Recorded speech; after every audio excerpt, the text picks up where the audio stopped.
Mga karels, nag-uulam ba kayo ng ganito?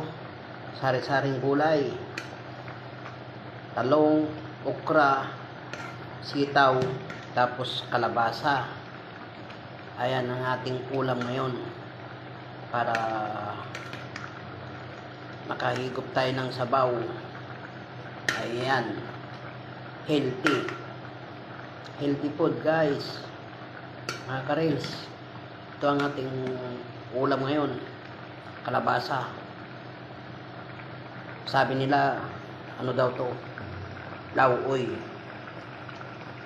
Siyempre, lalagyan natin yan ng malunggay para masarap.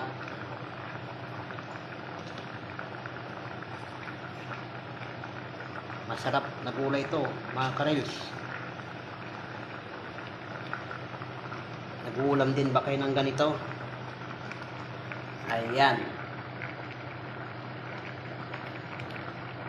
Kumukulo-kulo na ang ating ulam. Ayan, ang mga kalabasa niya. Naglitawan na, patukra.